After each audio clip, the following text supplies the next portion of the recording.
Nuclear weapons, threats of annihilation, and volatile leaders. Are the US and North Korea on the road to war? An upfront special.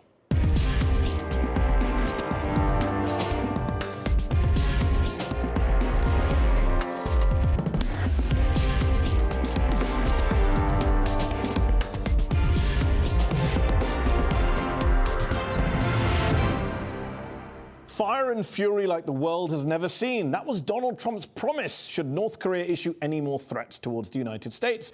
Yet this week, Kim Jong-un's government threatened the US with the greatest pain and suffering it has ever gone through in its entire history if the UN imposed new sanctions, which the UN did on Monday night. The toughest ever sanctions on North Korea approved unanimously by the Security Council. So how close are we to all-out nuclear war? Or is there a viable diplomatic solution to this crisis? To debate this, I'm joined in the studio by Robert Gallucci, a former US Assistant Secretary of State who served as the chief US negotiator during the last major crisis with North Korea in 1994, and by Sumi Terry, a former CIA and US National Security Council analyst on North Korea. From Seoul by Yoon Young Kwan, former South Korean foreign minister, and from Beijing by Charles Liu, a senior fellow at the Peking University Center on China and Global Affairs and the founder of How Capital. Thank you all for joining me on this special edition of Upfront. Robert Gallucci, let me start with you. There's been escalating rhetoric from both sides, missile tests, joint exercises, UN votes. It all seems to be kicking off. But how close do you think we actually are to all-out war, to an armed conflict between the United States and allies and the DPRK, North Korea? What I want to say is that we're not close at all. But then, of course, I don't know. And I think it's hard for anybody to know when you have leaders in the two countries, Kim Jong-un and President Trump, who are relatively new to this deterrence game, and I don't mean that flippantly, but the dynamic of that interaction, you referred to some of their comments. So yes, we could have a situation in which there's an escalation. The North could do what it threatened to do, which is splash down some missiles around Guam. I don't think the rhetoric itself will cause an escalation to war. I'm fairly confident of that. But I think a miscalculation is plausible, and now we are dealing not only with the possibility of nuclear war, which I think is relatively remote, but the possibility of a major conventional military engagement. So on the conventional point, Yoon Young Kwan, you're in Seoul, your country's capital, has a population of nearly 10 million, less than 60 kilometers from the border with North Korea. Even a conventional, non-nuclear war would have catastrophic consequences for your country, for your city. Tens of thousands, maybe hundreds of thousands dead. How worried are people in South Korea right now? How worried are you about the prospect for war? I'm very much concerned and worried about the current situation because I think the current situation is somewhat serious because quite often wars broke out due to misperception, misjudgment, and overreaction. So I think this is a kind of a dangerous situation. And nowadays, more and more South Koreans are feeling the danger than before, and they are pretty much concerned. Are South Koreans more worried about what Donald Trump will do or what Kim Jong-un would do? I think we are concerned about North Korean rhetoric. I mean, they are the only country which says and threatens the United States. And it's a kind of violation of so-called a sort of code of conduct among nuclear powers. And this kind of behavior is very dangerous, and this will make American policymakers as well as Korean policymakers very much concerned and worried. Charles Liu, what's the mood in China? Are people in the West getting unduly upset, concerned, hysterical, or is there a real danger of war in that part of the world? I go back to your previous question. I think one has to think also about the fact that a certain American president some years ago declared an axis of evil. Whether or not that was the beginning of the bad rhetoric, one doesn't know. But as far as China is concerned, there is the short term, the medium term, and the long term. And the key to long term strategic peacefulness or stability and security for North Asia will depend on whether or not the US and China, covering 80%, and 20% Russia, come to some understanding of North Asian or Northeast Asian stability. The fundamentals are really great power politics, unfortunately. Whether or not there's war, the people in China certainly don't think it is imminent. The only issue here is whether or not Korea, Republic of Korea, actually has a say on whether or not there is war, whether or not Donald Trump would just decide to do something himself. Let me bring in Sumi Terry. You were in the CIA back in 2002. Charles mentioned the Axis of Evil speech when North Korea was added to Iran and Iraq at a very late stage.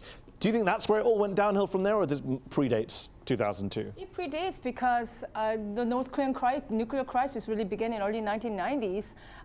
So that's way before President Bush ever uttered the words axis of evil. But I don't want to necessarily sort of go into the blame game, because this is we are where we are. And where we are is North Korea is close to completing the nuclear program, completing the nuclear perfecting the nuclear arsenal with 2 intercontinental ballistic missile tests and now 6 nuclear tests. And the United States still have very limited options to do something about this. But in terms of axis of evil speech, I don't think it was unfortunate. I'm not happy that President Bush ever uttered those words, but I don't think that's the reason for where we are right now today. If you had to put your finger on the #1 reason we are where we are, what would you say? I say Kim Jong-un and North Koreans want to build nuclear weapons program completed now because they see nuclear weapons is the ultimate way for the regime to survive. And they now are not going to give it up for probably any reason, because again, they see having nuclear weapons though as the ultimate guarantee for their survival. So I do want to have a discussion with you all about kind of what is the solution to this, if there is a solution. But before we get there, I am a journalist. I do like blame games. So let me bring in Charles Liu in Beijing. Sumi Terry mentioned earlier when I asked her to pinpoint where, if she had to point the finger at a single factor, person, issue for blame, at Kim Jong-un, which a lot of people would do. Is that a view you share? I think the blame really has to be shared. Just looking at what President Trump has been saying, or going back to Bush calling axis of evil, the process was actually positive for quite some time until I think the Kim family saw what happened to the other members of the axis of evil. I don't think what happened in Iraq or Libya really lent them much confidence to what potentially could happen to them if the US continued its policy of regime change in countries that they don't like. Let me put your regime change point to Sumi. Every time there's any kind of talk of North Korea giving up its nuclear weapons program, its nukes, etc., the North Koreans publicly, repeatedly point to Iraq and Libya as examples of what happens to a country if it can't defend itself when the United States wants to change the government. How much do you think, would you acknowledge that US regime change wars in recent years have brought us to this current point? Made an already paranoid regime even more paranoid? No, absolutely it is true, because now Kim Jong-un and the North Koreans are looking at that. I'm looking at what happened to Libya and absolutely drew the wrong conclusion. Look, Libya decided to give up nuclear weapons, and where's Gaddafi? He's dead. Look what happened to Saddam Hussein in Iraq. He is dead. So, of course, but I would just argue that North Korea's nuclear program began way before. They started in the 50s, 60s, accelerated in the 70s, 80s, and the crisis began in the 1990s, where this was before Iraq invasion, before Libya, before anything else. But there was a Korean War, was there not? Yeah, but still, in the 1950s, which is also part of this narrative. North Koreans have their own reason for pursuing nuclear program. It's not only a defensive reason that just started after Libya. Robert, do you agree with that? It's not just a defensive reason. As a matter of fact, I was going to make that point. Sumi was going there. We like to say, those of us who favor negotiation, and I'm one who's done it and I do favor negotiation as a way of dealing with this well before the use of force. However, as we note that the North Koreans have concerns, and one might say reasonable concerns, about the United States using force to change their regime, therefore looking to nuclear weapons as a way to deter the United States, that's a rather happy interpretation of North Korean motivation. The North Koreans also quite hate the U.S. ROK alliance. They are very upset at those military exercises we conduct jointly all the time, and they would like to unify that peninsula if it was possible under a North Korean regime. That's not plausible when South Korea is aligned with the United States of America. Cracking that alliance would have certain special appeal.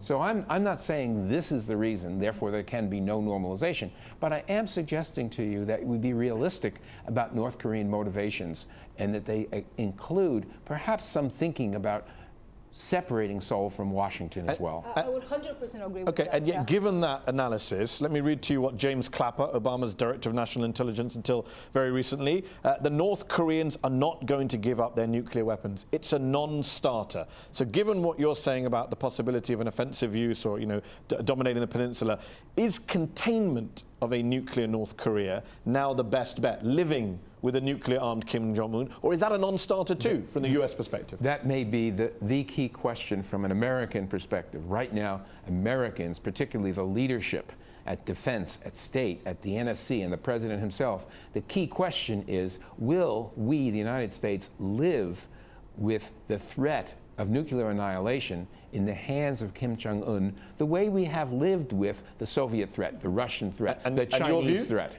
And my view is that when the option is only the use of force, which can lead to a second Korean War, we ought to think about just shoring up deterrence and going with containment. But I hasten to add, we have not exhausted a negotiated route, and I do not share General Clapper's view that we can forget about a non-nuclear Korean peninsula. I do believe in the long term, normalization is possible. You believe it's still possible for North Korea to give up those nuclear weapons? I do. Sumi, do you agree with that? I think it's highly unlikely that they will give up nuclear weapons. Okay, let's go to Seoul. Yeah. Let me ask, can South Korea live with a nuclear-armed Kim Jong-un? No, we cannot tolerate that. It is important to recognize that we have not exhausted the diplomatic means. What I'm saying is, we have not yet fully implemented a sanction, complete sanction against North Korea so that Kim Jong-un change his calculation of cost and benefit of nuclear option. The reason for that is that there was no close international coordination in applying sanctions against North Korea. For example, U.S. put first priority on denuclearization, but China put first priority on regime stability of North Korea rather than denuclearization. So there was no close coordination yet. Okay. So how to achieve much closer coordination from now on, that is the key point, I think. Charles, we're discussing whether North Korea would ever give up its nuclear weapons. And let me ask you this. A lot of people say they'll never give it up unless China is the one that makes them give it up. Is that fair? Let's go back to what the former foreign minister had just said. He's absolutely right. China looks at the stability of the regime as much more important than denuclearization. The stability of the regime, if you talk about a regime change, if you continue to press for further sanctions, if you start taking fuel out and foodstuff out, you're looking at regime collapse. Is that something we want to see? 20 million well-indoctrinated people with 1.5 million in the armed forces, well weaponized, started crossing the border, both South Korea and China. You tell me the one thing you'd like the US to do right now, and then I'll ask our two US reps here what they think China should do. I think at least, as China has been saying all along, engage, engage, engage, and not pour more fuel on the fire. Okay. Fire and fury, Indeed. Do we need that right now? Sumi, what should China be doing? We heard from Charles what he thinks the US should be doing. I understand what he was saying about China's interest and priority, and China wants to avoid instability and regime collapse in North Korea. But China needs to see that we do not have much time left. And does China really want nuclear North Korea? What does that mean? That means possibly nuclear arms race in the Northeast Asian region, with South Korea possibly going nuclear, Japan following. There's potential nuclear proliferation. Now we're very close to conflict more than ever before. I still think it's unlikely, but we are there. China is #1 trading partner for South Korea. The trade volume between China and South Korea is double that of South Korea, US, South Korea, Japan combined. China needs to have, I think, they need to just sort of understand that there's interest and priority of just supporting North Korea, giving blank check to North Korea has not worked. And we're now at the close to the end game here, and I think China needs to reevaluate. But hold on, you said earlier about the regime change wars being a problem, and Charles has talked about the need to engage. You said last week in an interview, I'm all for information warfare. We need to help the people of North Korea rise up. That's the long-term game. The North Korean people bring about the change we need. You can't really engage with North Korea if you're also encouraging regime change. I'm not a promoter of engagement dialogue, only because I feel Are you a that promoter of regime change? Do you think that helps in the current crisis? Not in terms of United States doing decapitation of regime. But supporting the people rise up. But supporting people of North Korea, because the long-term game here is that we need a different regime to bring about non-nuclear North Korea, because Kim Jong-un is built on completing the program, and the only way to do that is to help people of North Korea bring about the change. Do you agree with that, Robert? No, I don't think I do quite the way Sumi has just laid it out. I do think, as I've said a couple of times, that there are possibilities for making movement with negotiations. I certainly do believe and like to accept your invitation to note to my colleague in China that the Chinese position has been, for me, a tad conservative. Given what he has said, and we understand to be Chinese interests in the continuation of that regime, we do not know, I do not know, whether the next thing that happens will be a North Korean provocation and an American response, which will bring American military and naval assets to the doorstep of China. That cannot be what the Chinese want next. And I would suggest that they should think about taking some risks in the direction of increased pressure. At the end of the day, though, I don't know that China will do that. And I think we still need to answer the question, will the United States and should the United States tolerate for now the continued fielding of this capability to strike the United States with an ICBM, which the Americans cannot shoot down? Charles, briefly, do you want to respond to that? Yes, Robert, I support your discussions, about, your comments about engagement. Absolutely, there is still a chance. But I have to say, in China's case, bringing more American weapons or ships and planes to Chinese waters or Chinese border is nothing new for China. 13th Fleet has been there for a long, long time. China has been surrounded by the first island chain. I don't think it makes much difference if you bring a couple more nuclear carriers over. The key for China is stability. Stability so countries in the region can grow. As for Sumi's discussion about, oh, China must do more and that there will be a nuclear arms race, it comes back to my point. Whether or not there will be a nuclear arms race in North Asia will also depend on whether or not the U.S. want that to happen. On that note, Charles, so on that note, China and the U.S. Okay, on that note, let me ask Young Kwan in Seoul. I think, the defense minister in South Korea recently said the U.S. should perhaps review its decision on whether or not to deploy tactical nuclear weapons to South Korea. Is that something you support? Many would say that that would be just ratcheting up the conflict to the next level. I think we, South Korean government and people, have to consider that option, as well as nuclear development of ourselves. Because if we accept North Korea as a nuclear power, there should be serious imbalance, a military security imbalance between the North and South. And South Koreans will feel threatened, and that naturally lead to their consideration of nuclear option or redeploying tactical nuclear weapons. I think China had better think about whether that kind of nuclear proliferation in this region will be beneficial for their own long-term security interest.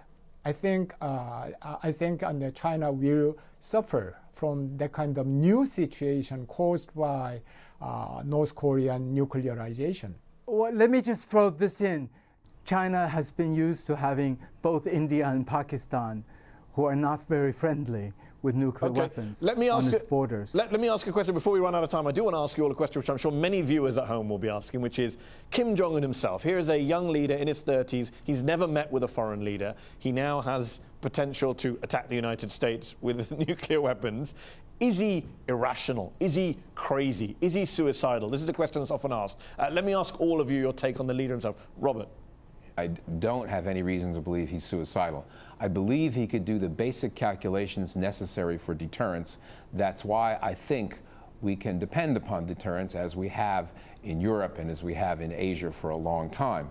It's not something that I want to translate into acceptance of the North Korean nuclear weapons program, because I quite agree. If we do that, then we do something to our extended deterrence to the South Koreans and to the Japanese and encourage them in a direction of nuclear weapons acquisition. But with respect to Kim Jong-un, I think that deterrence will work. Young Kwon? I think we need to assume that Kim Jong-un is not suicidal, and Kim Jong-un cares much about his own survival as well as his regime's survival. I think under that assumption, I think we need to send a clear signal to North Korea. For example, what we want is policy change, not regime change, or a preventive war. So I think we need to send a clear signal consistently that we need policy change, and if they change their policy, we will provide some security guarantee or regime stability. We will help them a lot. I think that's the assumption on which our engagement, South Korea's engagement policy, has been based on. Charles, you've visited North Korea, I believe. I mean, how does the reality of North Korean society and the way they treat their leader and allegations of brainwashing match with what your experiences were on the ground? I think much of the propaganda that we see coming out of Korea is really for domestic consumption. I think it's to maintain, of course, the nuclear deterrence is to maintain the regime and himself and his family and his cohorts. But the other part is really for domestic consumption.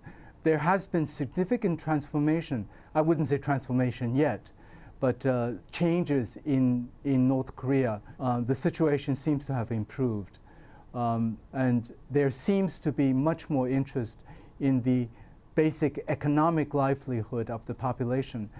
So it's a carrot and stick. But Charles, just to take Robert's point, livelihood. Do you believe deterrence can work between a nuclear-armed North Korea and a nuclear-armed United States under Kim Jong-un and Donald Trump, by the way? I wouldn't say Donald Trump is a very good example of what the American presidency's strategic vision is. But as far as the North Korean side, I think nuclear deterrence certainly will work, especially if it's guaranteed by the US, China, and Russia. Okay, Sumi, I mean, I asked a question to the other three guests about Kim Jong-un's rationality. Let me ask you about his and Donald Trump's rationality. You've worked in the CIA and the National Security Council. If you were in government right now, you'd be trying to give advice to President Trump, a former property developer and reality TV star, about perhaps the world's biggest crisis. How would you feel about that? Well, would that fill you with confidence? No, it doesn't. But I would echo what everybody said. I do think that Kim Jong-un is ruthless. Actually, he's more ruthless than even his father. Just to see, when we look at how he assassinated Chang Song-taek, his uncle, and his half-brother.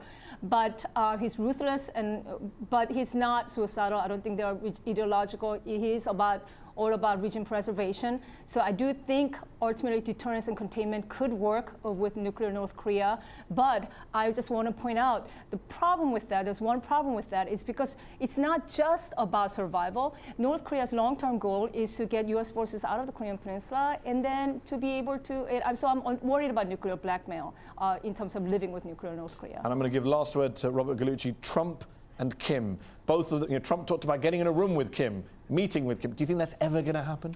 Trump and Kim, what could possibly go wrong? It seems to me that we are in a very dangerous situation, as Sumi has said, and we are in large part because of the leadership in both countries. and I'm including my own.